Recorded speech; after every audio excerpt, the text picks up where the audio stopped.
Jorge, acá te saluda el intruso, el polizón, el colado, que son sinónimos, supongo, de intruso. El pensador intruso, como decía ayer. Jaime me escribió, Jaime dice que te escuchó, muy agradecido, te manda enormes saludos. O sea, me quedé pensando, escuchándote tan interesado en el tema de Europa, que me parece que sí que es el gran tema, Europa y Rusia, ¿no? El gran tema alrededor de cómo se está rearmando el mundo. Y ayer me mandó un texto ante la necesidad de un nuevo equilibrio geopolítico, quien fue el teniente general Paleo, ex jefe del Estado Mayor Conjunto, ¿no?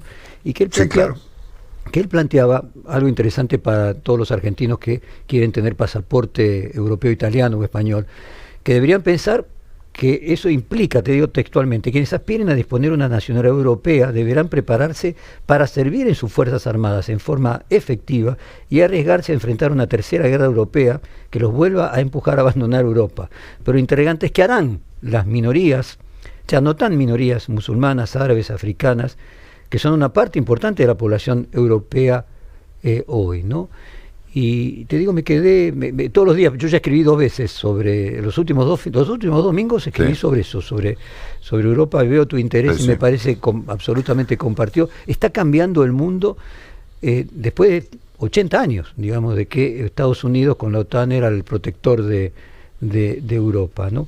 Y él también llama la atención, muy interesante, yo no lo sabía, en un largo artículo, que 2 veces Rusia quiso entrar a la OTAN. Cuando se fundó la OTAN en el 49 y Estados Unidos le dijo no, y luego cuando desapareció la ex Unión Soviética, cuando cae el muro de Berlín, desaparece la ex Unión Soviética, entonces ahí el Estado ruso, ya no la Unión Soviética, también propone integrarse a la OTAN y le dicen que no. Y no tengo un videíto hoy divertido para mostrarte y provocarte, pero venía para acá escuchándote, y se me ocurrió contarte. Te planteo algunos temas ahora. Se me ocurrió, por lo menos te cuento esta historia. Yo no sé si vos sabés, yo fui casi un lustro secretario de Comercio de la Cámara Ruso-Argentina. O sea, conozco Rusia muy bien. Sí, lo sé. Y Perfil tuvo una revista de modas en Brasil durante casi una década. Y lo que me impresionó es la vocación europea de los rusos. La vocación europea de los rusos es absoluta. Ellos no se consideran asiáticos. Viene de los zares. Obviamente. Viene de los zares. Y fíjate que Pedro I movió la capital de Moscú a San Petersburgo, casualmente para que esté en el Atlántico, o sea, para que haya un punto de la capital. Y para parecerse a París, ¿no? Además, y la propia Moscú también tiene esa aspiración. Pero lo que más me impresionó de eso, el aspiracional ruso de ser europeo, es en Vladivostok. Una vez tomé el famoso transiberiano, el transiberiano que te lleva a la otra punta de Rusia, que es enfrente del mar de Japón. Los autos que se usan allí son todos autos japoneses, o sea que se maneja con el volante a la derecha en lugar del volante a la izquierda, cuando en Rusia, toda Rusia se maneja con el volante a la izquierda como acá. ¿Por qué los autos allí están todos con el volante al revés? Porque Japón, a los 2 años, los autos ya son viejos, entonces los autos viejos de Japón, que está allí enfrente, se llama Mar de Japón textualmente, los venden a precios regalados, entonces los rusos compran los autos japoneses, que es como la distancia, ¿qué te diría?, de Buenos Aires y Montevideo. Y se llama Mar de Japón. Y vos le preguntás a los rusos que están allí si se sienten europeos o asiáticos y te dicen, nosotros somos europeos. O sea, en el Mar de Japón, además son todos de fisonomía caucásica, o sea, son blanquitos, rubiecitos. Entonces hay un tema allí, porque desde la perspectiva de Trump, de las áreas de influencia, América es toda para mí, dice, y Europa es toda para Rusia, digamos, como planteo. Hay una cuestión de fondo bien compleja que tienen los europeos allí, que siempre tuvieron aversión a los rusos, y los 2 choques que tuvieron, ¿no?, con Hitler por un lado y con Napoleón por el otro. En la avenida principal, lo que sería el monumento de los españoles nuestros en Moscú, está el Arco de Triunfo, que te marcan, hasta acá llegaron las tropas de Hitler y hasta acá llegaron las tropas de Napoleón y nosotros lo vencimos, ¿no? Lo que le dijo Putin a Macron. Rusia es un país apasionante, te digo, apasionante. Y finalmente la relación Rusia-Europa... Dale. Napoleón colapsó allí, producto de su improvisación, en 1812, ¿no? Con el ejército al momento más grande de la historia, creo que eran 600.000 tipos, y creo que sobrevivieron 100.000, ¿no? Víctimas del frío y de las enfermedades, producto de un disparate napoleónico que fue invadir Rusia, ¿no? El famoso general invierno, ¿no? Como ellos decían, el famoso general invierno. O sea, el invierno los iba matando, salieron, como vos decís, 600.000, murieron 500.000. Ahora en Ucrania ya llevan 500.000 muertos. O sea, en Ucrania, cuando fueron todos los norteamericanos, los europeos, decirle a los ucranianos, no, sean héroes, luchen, sean valientes, ahora le tiran alfombra y va a ser muy complejo. O sea, Ucrania puso 500.000 vidas en esta guerra. Ahora, tanto es así lo que planteas respecto de Rusia y Estados Unidos, de cómo se están, cómo pretende repartirse el mundo, que hay una palabra nueva, que me parece la palabra del momento a nivel internacional, que es la palabra ucranización, que es una palabra que presentó un dirigente canadiense, diciendo Trump quiere ucraniarizar, estoy conjugando un verbo inexistente, complicado, claro, a Canadá, claro, y a Groenlandia. Vos fíjate la agresión de Estados Unidos a Groenlandia que está ocurriendo a partir de ahora. Es una cosa que en América era impensable, no sé, que un gobierno norteamericano se vuelva abiertamente expansionista y que aspire a quedarse con territorios que pertenecen a terceros por la fuerza o por como sea. Este papel de J.D. Vance, que dice ir ahora a Groenlandia a verificar el estado de seguridad del lugar, es una cosa hasta ridícula. ¿Qué es lo que va a verificar? Con un larga vista, a ver qué hay alrededor. Y él lo va ahí, ¿no es cierto? Bueno, y 50.000 habitantes, 60.000 que no quieren ser americanos. Porque como vos sabés muy bien, la política es muy dinámica. Entonces, esta aspiración de Trump de expandirse hacia el norte, Canadá y Groenlandia, y la de Rusia de expandirse hacia el oeste, es decir, hasta Europa, ha generado reacciones muy interesantes. En el caso de Canadá, esta cuestión de Trump va a consagrar a un primer ministro, al señor Carney, que va a ganar la elección ahora en abril, argumentando que él se contrapone con Trump, ¿no? Y en el caso europeo, viste, la Unión Europea estaba tambaleando, ¿no? Bueno, vos fíjate que se está armando, voy a usar una palabra inapropiada, ¿no? Pero bueno, un eje, una fuerza revitalizada entre Francia, Alemania y el Reino Unido, con un tipo muy interesante que hay que seguirlo de cerca, que se llama Starmer, que pasa desapercibido, porque es una persona aparentemente medio gris y no tiene los pelos parados como Boris Johnson, ni como Trump, ni como Milley, pero es un tipo muy interesante, que es Keir Starmer, primer ministro británico. Entonces, claro, estas iniciativas disparatadas de Trump y de Putin tienen una reacción, y que es muy interesante seguir, ¿no? Vos fíjate que ayer, yo lo comenté esta mañana, comenzó a repartirse en Europa, y muy especialmente en Francia, un manual de supervivencia. Te escuché. Yo leí esta mañana, a ver, lo publicó El País de Madrid anoche, ¿no? No dicen guerra, ¿no? Porque se ve que no quieren espantar a la gente. Pero ante cualquier eventualidad que ocurra, un incidente medioambiental, una catástrofe, lo que sea, más vale que ustedes tengan en su casa pastillas de yodo, ¿no? Déjame hacer un pronóstico. Que yo creo que son, si yo no me equivoco, son para contraponerse a una contaminación nuclear, claro. ¿no? Ahora, déjame hacer una reflexión ahí. Aquella frase, el axioma número 1 de sociología, entre la agresión externa los grupos se cohesionan.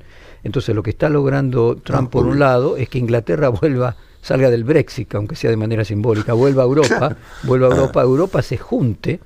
Finalmente Europa, que son 450 millones de habitantes, si estuvieran dispuestos a invertir todos 3% del Producto Bruto en armamento, le ganarían a Estados Unidos. Simplemente es que han gozado de esa ventaja, comprensible también, porque en realidad sería ideal de que no existiera esa necesidad de armarse hasta los dientes, pero bueno, la amenaza rusa los obliga. Pero muy interesante de que a Trump le sale todo mal, porque el quien va a ganar en Canadá estaba a la mitad de intención de votos del candidato que era trumpista hace 6 meses. Sí, Es decir, Trump sí, hace ganar claro. en Canadá al opositor de quien era simpatizante de Trump, hace unir a Europa, o sea, Sí, es sí. muy interesante. Me parece luego lo de Marcos Rubio, ¿por qué un hispano secretario de Estado de los Estados? O sea, obviamente en Estados Unidos el puesto más importante es el canciller, no el ministro de Economía, ¿no? O sea, claramente para Estados Sin Unidos duda. lo que en nuestro país Ah, sería el ministro de Economía, allí es el secretario de Estado, o sea, el ministro de Relaciones Exteriores. Cubano, hijo de cubanos exiliados. Yo creo que tiene que ver que con su teoría de América para los americanos, él está mirando en su espacialismo no solo Groenlandia y Canadá, sino toda Sudamérica. ¿Y qué habla toda Sudamérica? Español. Y creo que ujú. Marcos Rubio está colocado allí porque el objetivo de Trump, ese objetivo expansionista, en América, bueno, para abajo de Estados Unidos, es todo español. O sea que un cubano Sí, sí. con el nivel de resentimiento de los padres exiliados sea el ministro de Relaciones Exteriores de Estados Unidos, hay que poner las barbas en remojo, fundamentalmente todo Centroamérica. Ahora, Trump le está saliendo todo mal. Y esto es un dato para Milei, Sí, ¿no? sí. Porque es muy probable que todas las expectativas respecto de lo bueno que podría traerle Trump a Estados Unidos se vayan diluyendo progresivamente y aparezcan las consecuencias negativas de su medicina. Y dado que Milei está aliado con Trump, cualquier error de Trump o pérdida de prestigio mundial de Trump, vos lo decías respecto de Macron, hoy a la mañana te escuchaba cuando planteabas, ¿será cierto que Macron, que es ahora un adversario de Trump, le dice a Milei, sí, todo bien, yo te apoyo del Fondo Monetario Internacional? O sea, los problemas de Trump van a ser problemas Sí. para Milei.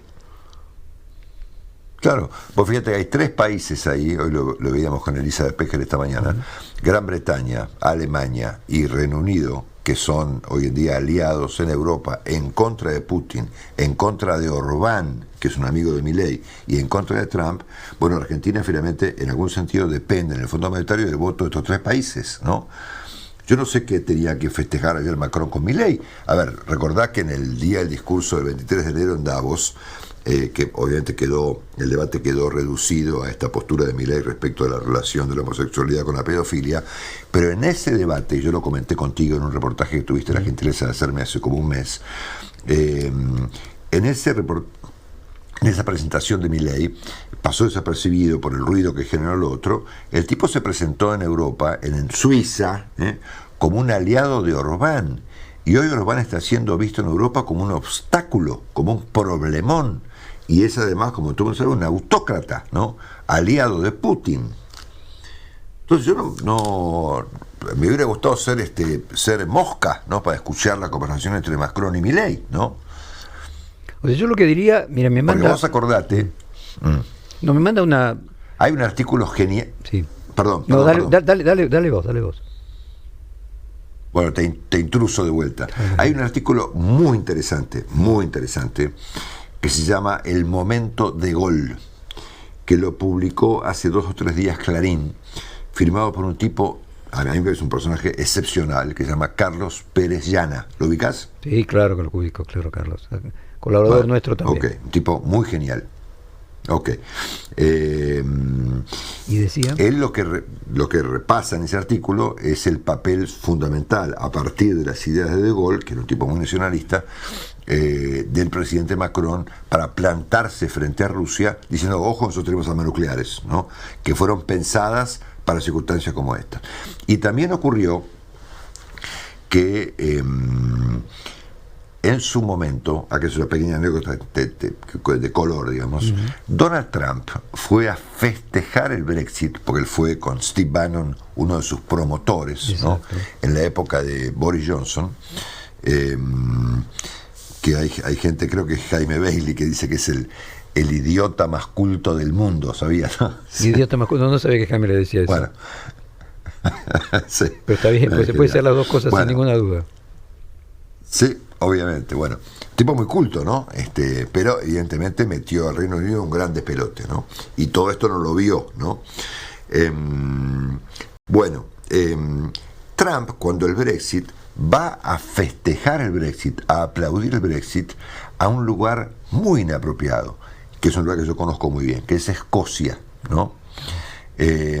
Trump aterriza en Escocia, en un club de golf que él tiene allí, que se llama Tanbury, que es un lugar histórico, ¿no? Histórico por muchas razones, porque fue la residencia del último gran rey escocés, Robert de Bruce, como en 1300, y fue un lugar muy importante para la Fuerza Aérea Británica, para la RAF, porque ahí estaban los valientes pilotos escoceses que peleaban contra los nazis. Bueno, ahí fue Donald Trump a conmemorar el Brexit, que por supuesto generó un gran repudio de parte de los escoceses que estaban en contra del Brexit, ¿no? Bueno, nada, son todas locuras disparatadas de este hombre que si hoy se está poniendo al mundo en peligro. Si hoy se votara en Inglaterra el Brexit, obviamente la votación sería diferente y es uno de los más grandes errores de la política inglesa. Mira, aquí me mandaba Graciela Perú, una colega, que dice, presten atención a esto, ¿no? Que la manía, enfermedad psiquiátrica grave de larguísima historia, es un clásico que normalmente es la consecuencia de estos dos factores: una excelente opinión sobre sí mismo y no saber evaluar los riesgos propios. Que esto, a mi juicio, le cabe claramente a Trump, y yo diría así, al gobierno de Milei, presten atención y tengan cuidado con los errores que va a ir cometiendo Trump, que los van a afectar, que va a afectar a la Argentina. Hasta ahora, podríamos decir, toda esta convulsión de los mercados que vos le ponés tanto foco, y me parece que sí, que es otro de los temas cruciales, en gran medida también tiene que ver con lo que está pasando en el mundo. Todo este desorden económico que produce Trump todos los días, las posibilidades de que pueda haber nuevamente inflación, las posibilidades de que pueda haber recesión en los Estados Unidos. Palabra, digo, recesión en Estados Unidos tenés que retrotraerte décadas para encontrar algo similar. O sea, Trump puede ser un salvavidas de plomo, así como Milei se alegra y considera que Trump es su principal aliado y se aferra a él. Lo mismo que pasa con Elon Musk. Los desastres que está causando Elon Musk en Estados Unidos con su proceso de reducción del Estado hacen que no sé cuánto va a durar, inclusive te diría, Elon Musk en Estados Unidos. Entonces, claro, todas estas asociaciones que para Milei son un capital político actual pueden ser un salvavidas de plomos de aquí a unos meses. Claro. Por último, entre estas derivaciones que estamos mirando, esta dinámica tan interesante de una reacción canadiense contra Estados Unidos, de una reacción canadiense en favor de acercarse a Europa, de una reacción británica de acercarse a Europa, de una nueva vinculación entre Francia y Alemania, etcétera, etcétera, etcétera, etcétera, hay un fenómeno también nuevo, muy interesante para el futuro, que me hace acordar mucho, esto lo repito porque lo he escuchado pila de veces, de que Argentina finalmente se volvió en un momento un país poco confiable para el resto de la comunidad internacional, como consecuencia de lo ambiguo que fue el peronismo en los años 40 con la Segunda Guerra Mundial, ¿no es cierto? Y que Argentina pagó durante años las consecuencias de haber estado más cerca de los nazis que de los aliados, ¿no es cierto? Me da la impresión, por ahí me equivoco, pero es una conjetura de largo plazo, y producto de mi imaginación frondosa, que Estados Unidos puede comenzar a volverse un país poco confiable para lo que éramos o lo que son sus aliados, ¿no? Es decir, Trump está metiéndose en un gran problema. ¿Quién va a confiar de aquí en adelante en una alianza con Estados Unidos? En materia comercial, en materia de asistencia militar, en materia de defensa de las democracias, ¿no? O sea, a ver, una cosa impensable, ¿no? Si que Estados Unidos se vuelve el país de la democracia más relevante del mundo y más poderosa, a un país en el que no se puede confiar. Pues fíjate que no se puede confiar ni siquiera en un anuncio arancelario de Trump, que un día lo pone y el día siguiente lo saca, ¿no? Entonces vos imaginate un empresario mexicano o canadiense o americano que tiene que operar en el contexto de un Trump, que un día pone un arancel y el día siguiente lo saca. Le dice, no, le pongo un arancel porque usted es un hijo de su madre y nos quiere... y al día siguiente lo repone y el después lo vuelve a sacar. Era un loquero. ¿Vos viste el chat que trascendió entre los tipos de defensa? Pues es que lo que vos comentabas también era la gente que viaja a Estados Unidos, que tiene temor. Ahora estoy pensando, para mañana te voy a tener un videíto maravilloso. Yo viví en Estados Unidos en la época de Reagan. Te voy a tener un videíto maravilloso de lo que Reagan opinaba sobre la inmigración y cómo está Trump destruyendo los Estados Unidos. Te cuentan que, por ejemplo, en migraciones, lo que vos contabas ayer, vos sabés que cuando vos llegás, digo, obviamente lo sabés, pero para compartirlo con la audiencia, que la parte que no lo sepa, cuando vos llegás a Estados Unidos, en el control de inmigración, todavía no estás en Estados Unidos. estás como en Guantánamo, por decirlo de alguna manera. Cuando vos pisás el aeropuerto, Exacto, todavía exacto. vos no cruzaste, Ah. no estás dentro de Estados Unidos, o sea, te pueden sacar el celular, pueden no respetar tus derechos individuales de ningún tipo. Entonces crea también hasta miedo en el momento de personas con green card, personas con pasaporte europeo. El otro día Obvio. tenían a un profesor francés que lo deportaron, que llegó e inmediatamente lo mandaron de vuelta a Francia después de creo que 4 horas de interrogatorio, porque en su celular que le habían sacado, o sea, obviamente habían violado su intimidad, le habían sacado el celular, habían encontrado que había críticas a la posición de Trump, y lo mandaron de vuelta. Entonces, inclusive hay una situación de temor para viajeros que yo creo que va a afectar el turismo también en Estados Unidos. O sea, creo que Trump... ¿Lo está afectando? Claro, creo que ya lo está afectando.